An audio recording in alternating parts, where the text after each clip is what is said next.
Hi, என் பேர் யுவராணி. இன்னைக்கு பார்க்க போகிறது ட்ரை குலோப் ஜாம் செய்வது எப்படின்ட்டு.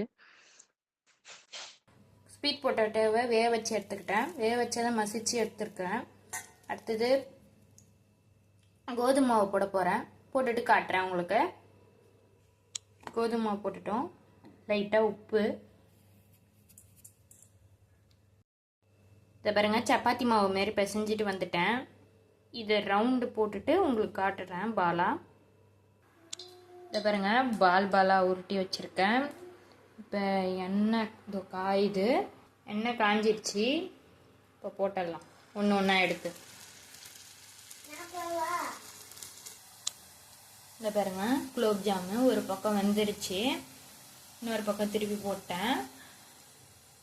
போட்ட உடனே திருப்பக்கூடாது, ஏன்னா உடஞ்சிரும். கொஞ்சம் நேரம் கழித்து வெந்ததுக்கப்புறம் திருப்பி விட்டிங்கன்னா கரெக்டாக இருக்கும். இதை பாருங்க, பொரிச்சு எடுத்துகிட்டு வந்துட்டோம். பாருங்க, குலோப் ஜாம் சிரப்புக்கு தண்ணி ஊற்றி கொதிக்க வச்சிட்ருக்கிறேன். இதில் சர்க்கரை போட்டுட்டு காட்டுறேன் உங்களுக்கு. சர்க்கரை போட்டுட்டேன். இந்த பாகு ரெடி ஆகுது. ரெடி ஆனோடனே உங்களுக்கு காட்டுறேன். கொதிக்குது. இப்போ பாருங்க, குலோப் ஜாம் சிரப்பு ரெடி ஆகிடுச்சு. இதில் 2 ஏலக்காய் போட்டிருக்கேன். இப்போ குலோப் ஜாம் செஞ்சு வச்சோம்ல, அது இதில் போட போகிறேன். போட்டுட்டு காட்டுறேன் உங்களுக்கு. பாருங்க, ரெடி ஆகிடுச்சு. இப்போ குலோப் ஜாம் செஞ்சு வச்சிடணும்ல, அது ஒன்று ஒன்றா போட வேண்டியதான். போட்டு ஊறணும்.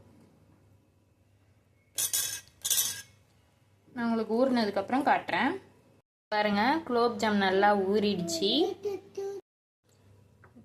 இதை பாருங்க, குலோப் ஜாம் ரெடி.